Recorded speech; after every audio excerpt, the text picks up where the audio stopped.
안녕하십니까. 혼란한 정치 시사 이슈를 술술 풀어보는 선거권은 혼술 11월 29일 수요일 오후에 인사드립니다. 참담한 결과를 낳았죠. 엑스포 부산 유치 결국 실패를 했고 이것을 계기로 아마 앞으로 국정 운영의 모습에 상당한 변화가 예상됩니다. 윤석열 대통령이 국정 운영 기조를 바꾼다는 이야기가 아니고 기조는 그대로 가되 사람을 그것을 실행하는 사람을 대대적으로 바꾸는 큰 폭의 물갈이 인사가 지금 예고가 되어 있습니다. 오늘 윤석열 대통령이 이 참담한 결과를 놓고 고개를 숙였습니다. 사실 이 부산 엑스포 유치는 윤석열 대통령이 심혈을 기울여서 공을 들여온 대통령의 아젠다였죠. 물론 문재인 정부 때 이것을 추진을 했는데 제대로 하지 않다가 윤석열 정부 들어서 대대적으로 이 유치단도 꾸리고 했었죠. 어쨌든 그 책임은 윤석열 대통령이 모두 지겠다 이런 뜻을 오늘 밝혔습니다. 모든 건 본인 불찰이다 이런 취지로 예정이 없던 대국민 담화를 발표를 했는데 엑스포 관련 국민께 드리는 말씀이라는 제목으로 긴급 브리핑이죠. 긴급 브리핑을 해서 고개를 숙였습니다. 구체적으로 이 문책이나 책임 이런 이야기는 없었지만은 앞으로 어쨌든 정부 각 분야에서 대대적인 인적 쇄신 신호탄을 쐈다.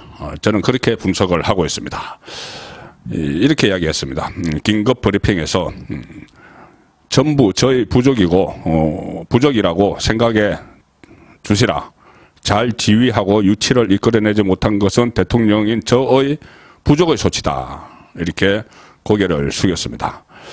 부산 시민뿐만 아니라 우리 전 국민의 열망을 담아서 민관 합동으로 범정부적으로 2030 부산 엑스포 유치를 추진했지만 실패했다. 이번 투표 결과에 대해서 예측이 많이 빗나간 것 같아 이렇게 솔직한 심경을 토로를 했습니다. 지난 1년 반 동안 정말 아쉬움이 없이 저희는 뛰었다. 저 역시도 96개국 정상과 150여 차례를 만났고 수십 개국 정상들과 직접 전화통화도 했다. 그런데 다만 민간에서 접촉하면서 저희들이 느꼈던 입장에 대한 예측이 많이 빗나간 것 같아. 전부 저희 부족이라고 생각해 달라. 그리고 다시 긴급 브리핑을 했습니다.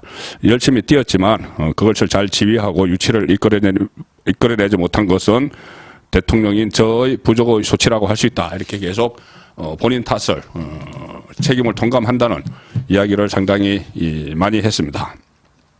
자, 이렇게 되면 앞으로 그냥 말로만 끝나지는 않겠죠.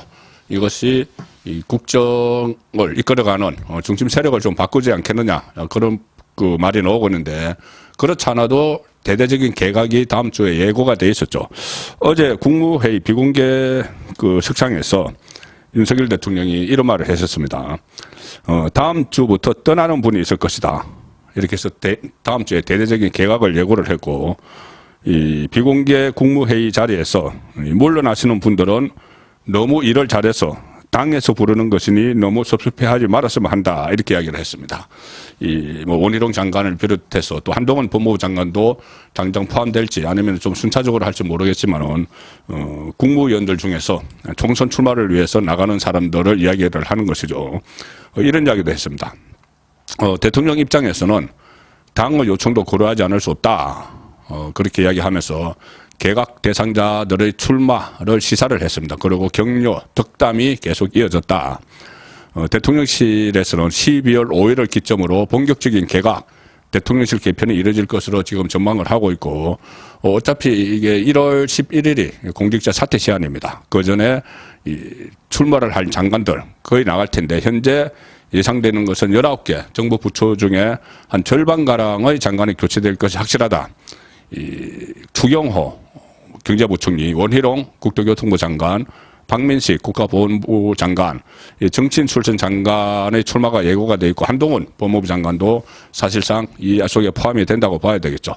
그래서 19개 정부 부처 중에 절반가량의 장관이 교체될 예정으로 있습니다. 그리고 이 대통령실 수석 비서관 6명이 있는데 그중에서 5명이 지금 김은혜, 강성규, 이진복 이 5명이 지금 출마를 위해서 이 자리를 물러납니다. 그러면은 거의 수석 비서관들은 다 바뀌는 격이죠.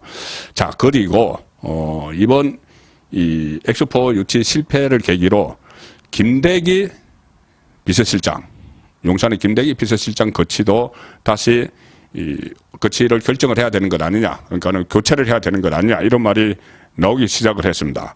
김대기 실장과 관련해서는 최근 들어서 어떤 이 정보지, 사실지, 또 일부 언론에도 보도가 됐고 이런저런 이야기들이 나오고 있습니다. 장남의 이 사업과 관련한 이야기들도 있고 여러 가지 이야기가 나오고 있는데 지금까지 김대기 실장에 대해서는 여러 차례 교체 논의가 있었지만은 윤석열 대통령이 계속 힘을 실어줬죠.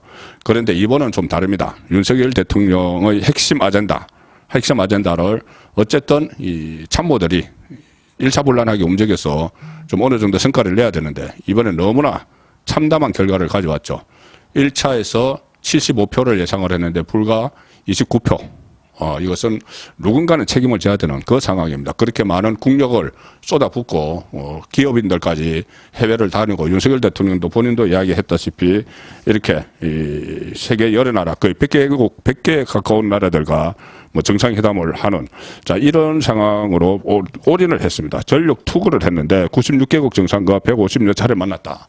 자 이렇게 전력 투구를 했는데 이 성적이 너무 초라하기 때문에 누군가 책임을 져야 된다. 그 차원에서 지금 김대기 실장 거치하게도 나오고 있습니다. 그래서 이 장관, 그러니까 내각뿐이 아니고 용산 비서실도 대대적인 이 물갈이가 이루어질 가능성이 높아졌고 또 다른 그 정권의 한 축이죠. 여당도 내일이 인유한 혁신위원장이 최후 통첩을 한 날입니다. 그러니까 윤석열 대통령과 가까운 사람들 또 당 지도부, 중진 이상들 험지에 출마하거나 불출마를 선택해달라. 이것도 내일 최후 통첩을 했기 때문에 내일 이후에 뭔가 국민의힘에서도 변화가 일어날 가능성이 높습니다. 자 이렇게 되면은 총선을 앞두고 다음 주 정도부터 이 당과 정부, 대통령실 대대적 개편이 일어날 가능성이 높아졌죠.